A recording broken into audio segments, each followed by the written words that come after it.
Thank you for tuning in today and welcome back to another episode of The Source. I'm your host, San Raza. Today I'll be talking to Meital Yaniv, a former Israel Defense Force soldier turned into an anti-Zionist activist. She's also a filmmaker and author, and her latest book is called Bloodlines. Meital, welcome to the show. Thank you for having me. In this interview, I would like to explore your journey from being an Israeli Defense Force soldier turned into an anti-Zionist activist. It is a journey which you document in your book called Bloodlines. In the first part of your book, you talk about your family's history and how they survived the Holocaust, as well as their assimilation into an Israeli Zionist identity. Can you define for us first what you mean by Zionism, and then elaborate on the first part of your book in more detail? Yes, thank you. So Zionism is a set of beliefs and of values that is predating the Holocaust, actually. And in that set of beliefs and values, the notion that that a state should be established for Jewish people only. That the only way that Jewish people will be safe is if there's going to be a state that is going to be only for Jews. And in the creation of that indoctrination of Zionism, there's also a way in which the fathers of Zionism, especially Theodor Herzl and others, were also very, in a way, not religious, maybe even against religion, against the Jewish religion, in a way, and they created this secular, atheist almost identity. And the notion that came with Zionism is that the only way for Jews to be safe is to militarize. So two things: we need a state and we need to militarize. And through the creation of both of those needs, the fear that without them we will be annihilated has been there from the very beginning, which is when Zionists started moving to the land of Palestine and creating what we now know as Israel. The notion was everyone that's here, everyone that's already here needs to leave. And we also cannot separate the trauma of the Holocaust with also what else got implemented there, which is white supremacy. So the ways that I'm looking at those Zionists that came from Europe, most of them Ashkenazi Jew, there was also a lot of superiority and whiteness embedded in them. And when they came to the land of Palestine, whether if it was Arab Jews or Palestinians or Muslims or Christians, everyone who was not them was immediately became an enemy. And immediately became, if you were an Arab Jew, you can stay, but you're not going to make the decisions. We're not going to put you in a place of power. We're not going to put you in a place of creating decisions because we see ourselves as better than you. And when you look at the history of Germany and at the way that when I was taught about Nazis, about the Nazi ideology, it's like you're creating an other, you're creating an enemy. And once you're creating that enemy, there's a threat that if that enemy exists, I am threatened. And, for me, it was like as an Israeli, the threat was like my grandmothers. If I don't protect my grandmas from this enemy that we've created, right, then they will die. And in creating that enemy, you have to dehumanize them. Because if Palestinians were not dehumanized in my upbringing, I wouldn't be able to fight them in a very, we call these things wars and conflicts. It's a one-sided genocidal attack. There's no sides here.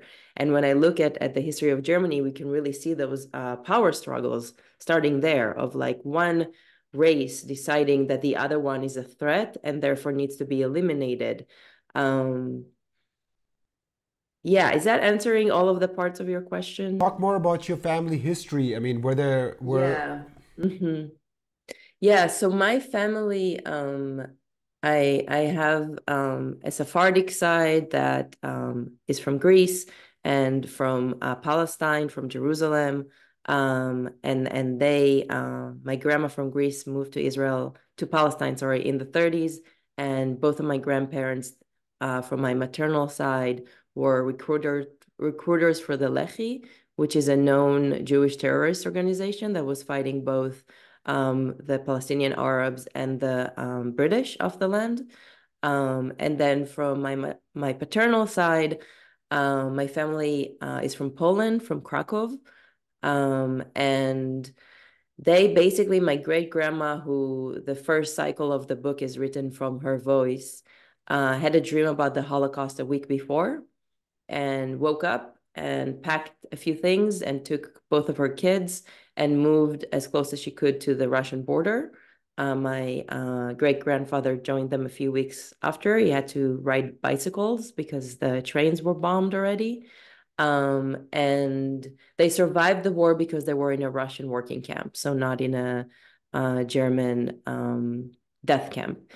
And after the survivor of that horrendous situation of the Russian camp, they were slowly making their way into, kinds of freedom, which never felt free, but different kinds, working in kolkhozes for extremely racist masters and suffering in many different ways until they were allowed to go back to Poland. And when they went back to Poland, they also did not feel like they were wanted. But the four of them, so my great grandma, my great grandfather, and my grandma and my great uncle survived. And then my grandfather is the only survivor of his family. Everyone else was murdered in Treblinka. And he survived because he was also in Russia studying. And my grandparents met in Poland after the war, had my father very quickly after. And I can really trace the way that trauma of what happened to them had no room to heal, because the need to escape never left them. And then they were given the offer of Zionism, which my grandfather was already through a Shomer Tzayir, was already kind of involved with. And this notion of like, here's a state, come live here, and the only thing we need to do is make soldiers and then we'll be fine here. And there was never a notion of like, who else lives there? What does it mean to kick them out? What does it mean to murder them? What does it mean to massacre them in order for us to have this moment of safety?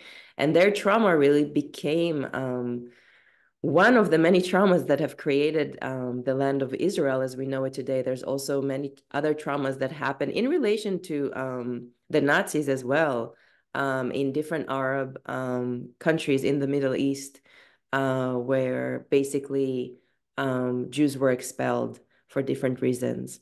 So this moment of Nakba, the catastrophe, which is the creation of the state of Israel, and the massacre of hundreds of thousands of people, and the expulsion of hundreds of thousands of Palestinians, really it is like a way where I can really trace how this untended trauma of the Holocaust and other traumas that were in relation to Nazi ideology and Holocaust have created this need for an army.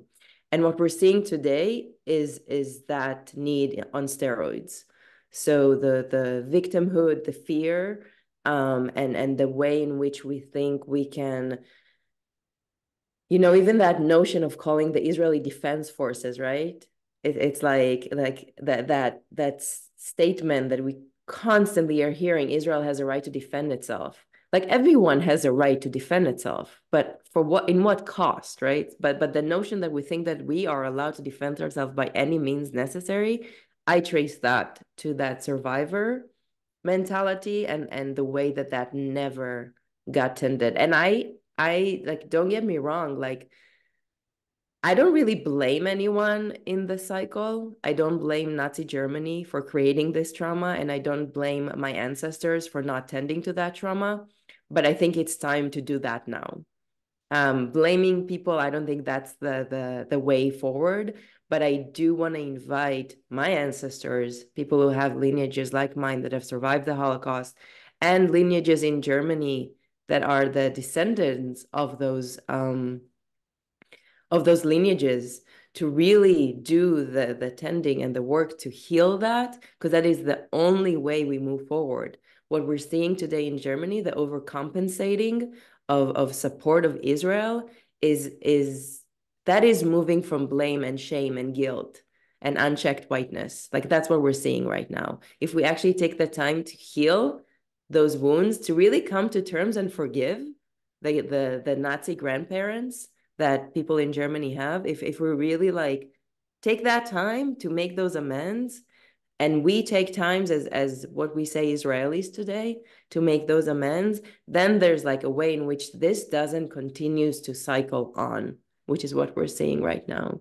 So my just to finish your question, my grandparents and my great grandparents moved to the state of Israel in 49 or 50. And as soon as they arrived, they were Ashkenazi Jews, so they received privileges that Mizrahi and Sephardic Jews were not receiving. And they slowly were able to find jobs and get housing. Nothing, nothing in the ways that they were used to, but they were giving all these resources. And they had another son on the land, and that son, my uncle, died as a soldier in Yom Kippur War. And that is really, I think, a moment when I look back of like, this is the cost of this identity you placed on yourself, and this is the cost of turning away from Judaism, because that's another thing. Like, I was raised very Israeli and very not within the Jewish religion. And I returned to my Sephardic and Ashkenazi lines as a healing practice, because when you look at Judaism and when you look at Zionism, those two systems of values do not match. The most holy value in Judaism, in whatever lineage you're looking in, is saving lives. And we say that saving one life is as if you've saved the whole world. So we see a single life as a whole world.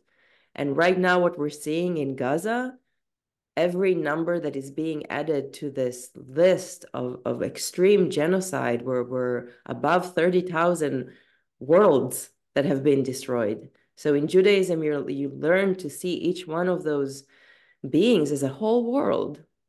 And the fact that we are committing this as Jews, or this is being committed for Jews, I think that is that statement of not in our name that we see Jews all over the world saying, because this is not actually Judaism, this is Zionism. And with Zionism on the land of Palestine, there will never be a free Palestine. So that's why also the book is very much dedicated to bringing the Israeli identity and state to a loving and caring death. Let us move to the second part of your book, which deals with what you call, quote, indoctrination and brainwashing, unquote, in the Israeli army. Talk about the environment that you grew up in, what led you to join the Air Force, and the culture you experienced there. Yeah, so it's mandatory to join the army in Israel when you're 18. And that indoctrination, when I look back at it, I really believe it starts in the womb. It's in the womb. And it starts with those untended traumas also that live in the womb and in the DNA. And this notion that, I really feel that when I left my mother's body, army uniform got stitched on my body immediately. Because to raise soldiers, what we're seeing right now, that is not training that starts when you're 18 to be able to do what you're doing right now. That's training that starts in the womb. To be able to look at an entire people as not human, that is not training that you can do in a year, in 2 years, in 3 years. That is like generational training. So I really see how, I have also a pretty unique family in their involvement. I have extremely Zionistic right wing. My dad is an Air Force commander. My great uncle is a very famous Mossad agent. I have a fallen soldier in my lineage, my grandparents are Lechi recruiter, so it's also like a very specific kind of militarization that they took on. But even without that, it's an entire society. So it's in the breath milk, it's in what you learn in school, in kindergarten, it's how we play as children. We play in the army boots of our uncles and fathers. We there are tanks, like literally tanks from different types of moment in the history of Israel that are left for the children to play in. I don't know an Israeli child who didn't find themselves playing inside a real army tank. And that's play. So when you have that way of really indoctrinating what should become of you, which is this like heroic soldier, and then you also offer the trauma. So I was raised with seeing images from the Holocaust from such a young age and such extreme photos, and it was really it's like unconscious, but it's really manipulative to be like, if you don't become this soldier, this is what's going to happen to the people you love, and this is what's gonna this is the only way to stay alive.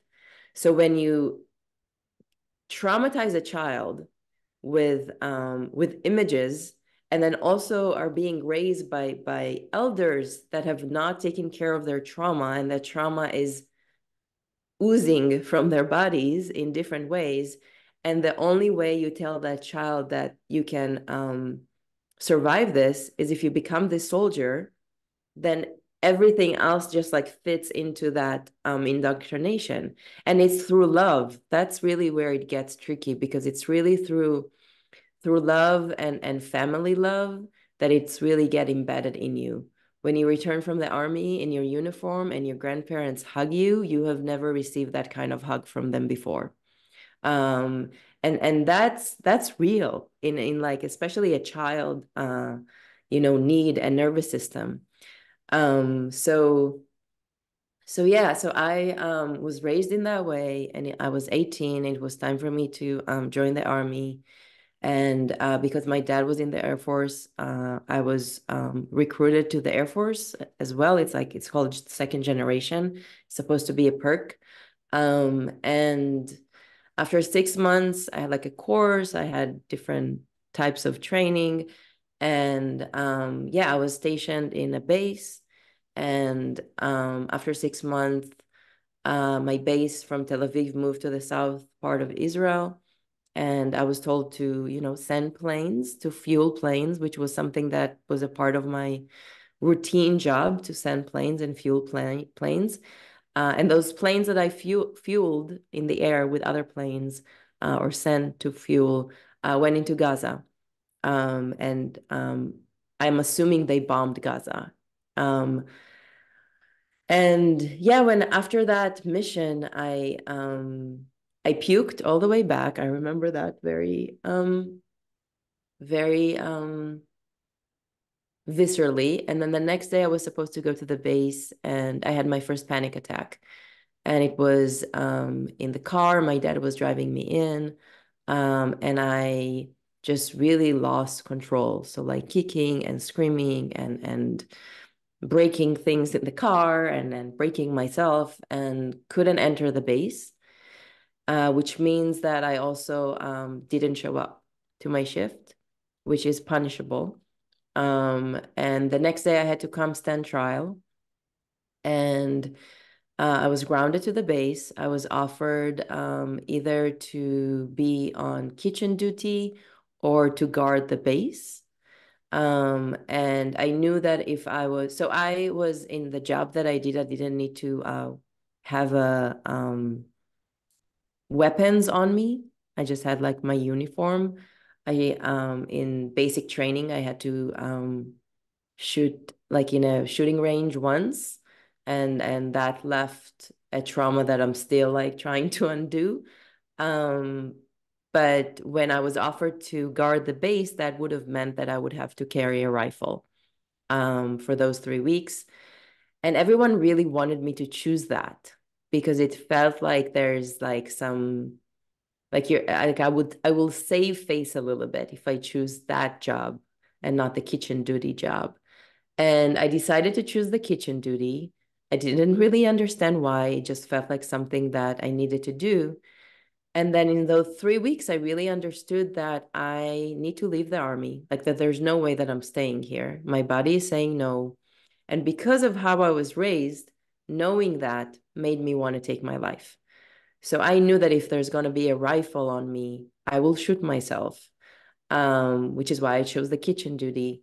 And yeah, there was something about, when you're being loved into your role in life, which to me was to be a soldier that will protect my grandparents. And then that moment breaks apart when you're still very young. I was 18. Um, that is sometimes something you can't come back from because what else is left? I didn't know anything else.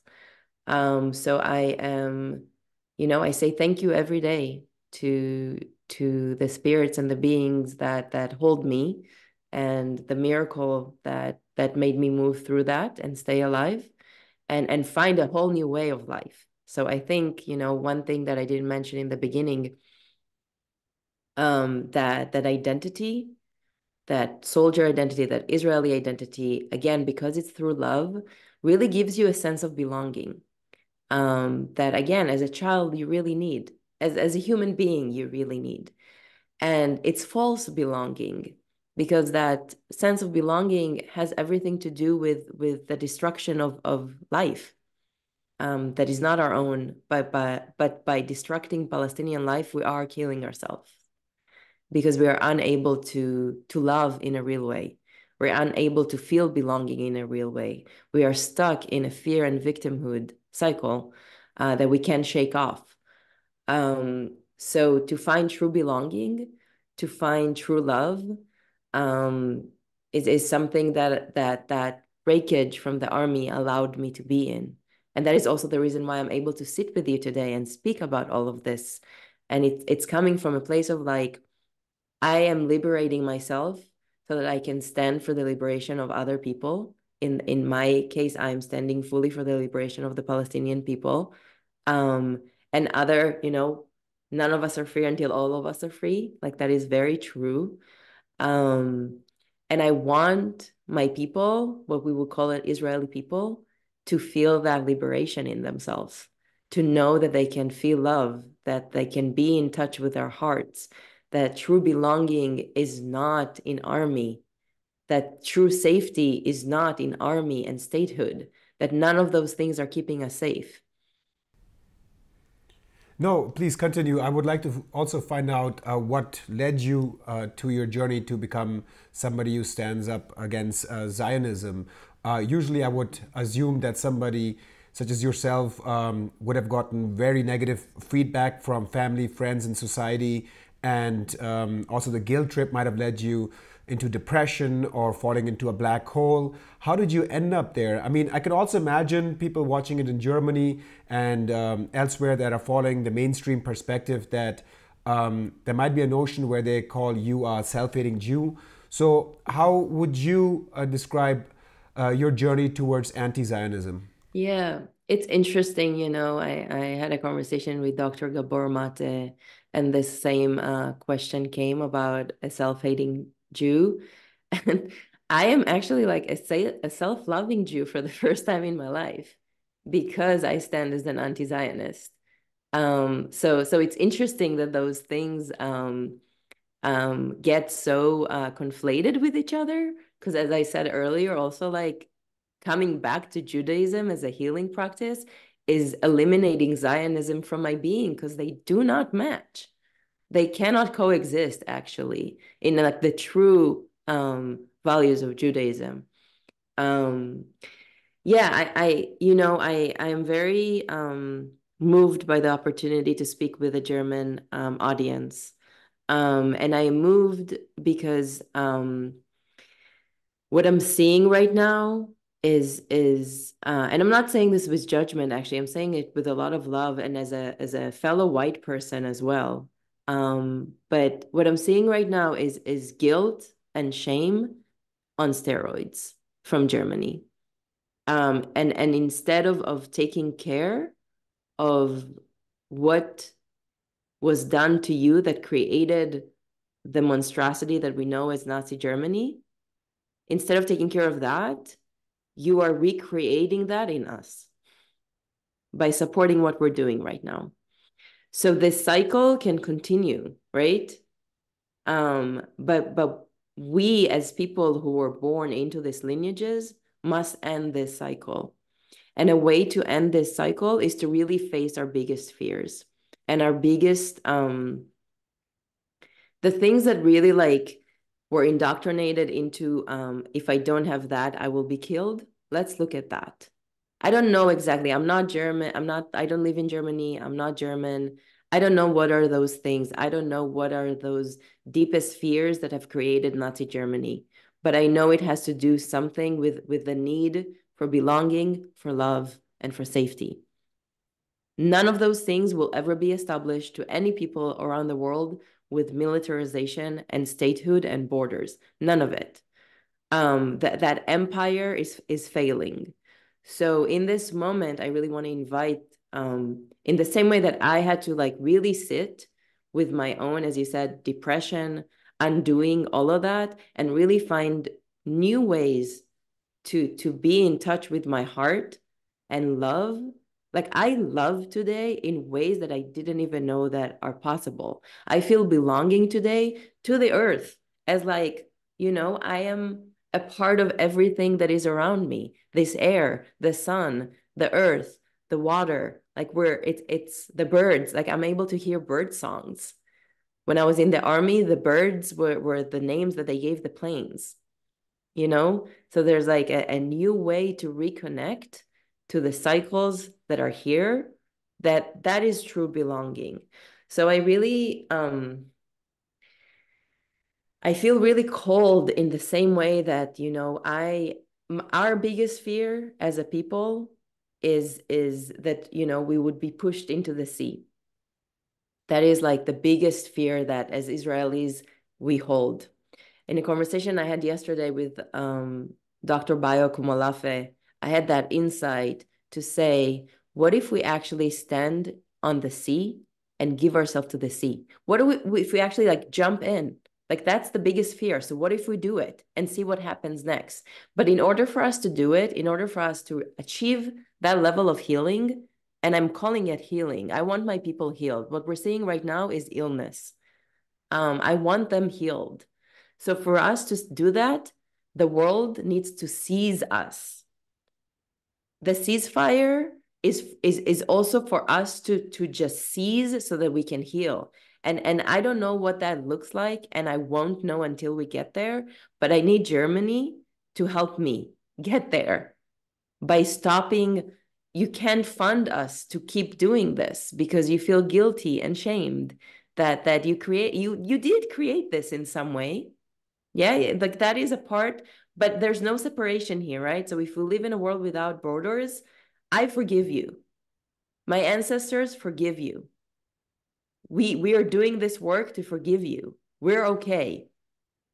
But now please help us. Like there's a duty here. There's like, we joined ourselves through that trauma and we need to heal it together.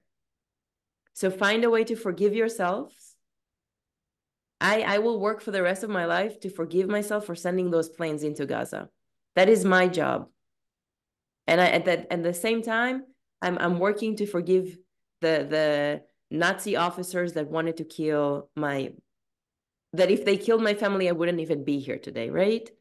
So like there's different levels of forgiveness, and loving the people that the world tells us to hate is the biggest medicine. Because none of us are free until all of us are free. So I really want to invite, in the same way that I am wanting my people to jump into the sea, I want the German lineages to understand what is that sea for them. What is your biggest fear? And like, here are my hands. I'm holding it with you. Let's jump in there. Let's stop this madness. Let's like stop this cycle of violence. Yeah, let us talk about the third and final part of your book, which focuses on the current situation. Let me just recap the situation for our viewers that have been not following the news at the moment. So, Israel's assault has killed around 27,800 Palestinians so far and severely wounded around 67,000. According to recent reports, Israeli Prime Minister Benjamin Netanyahu has ordered the military to expand its operation in the southern Gaza town of Rafah, where at least 1 million people who fled the north have sought refuge. The White House announced as well that it would not support any major operations in Rafah without due consideration for the refugees there. There also seems to be no ceasefire in sight, as Benjamin Netanyahu rejected Hamas's proposal, stating it is delusional, while Hamas responded by saying that they believe Netanyahu intends to pursue conflict in the region. Can you talk about the third chapter of your book, as well as the current situation? Do you think there is peace in sight? Because even though I was totally supportive of what you're saying, I don't think the people who are in power and calling the shots will even take the first step to even reflect on themselves and find that inner healing that is so much needed. What can be done outside of that to stop this cycle of violence and the current situation, which is spiraling out of control? I don't have any hope that Israel will stop by itself. We're not close to that. We're not going to get there. So the world needs to make us stop. How the world does that, the only way that I know within the system that we have is people power, supporting the BDS movement, creating more and more sanctions on Israel. And that is really where we need Germany. We need Germany to like shake off whatever is this, like, again, shame and guilt that is being moved there, and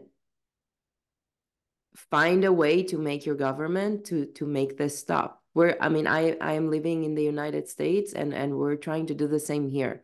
But once the funding will stop, Israel cannot afford the genocide. Israel cannot afford also the occupation. So the first thing that needs to happen is for that funding to stop. And this moment of also not funding UNRWA anymore is also a moment that is really showing what is actually at play here. And all those funds that are going to the Israeli bombs right now should go to Palestinians' well-being, whether it's in the land of Palestine or all over the world, and for the right of return to happen. So I really want to invite everyone to find a way to care about this. And I don't know what that means for every single person, but so as you said, the end of the book, I wrote the majority of Bloodlines in 2021, and it was about to get published now in this latest cycle of genocide. I had the opportunity to write this moment into the end. And I'm writing there, I'm basically speaking about this moment in November before it went to print. And the book itself, so the majority of the book is a list of names of Palestinians who have been martyred by the Israeli army and settlers in the West Bank from October 7th.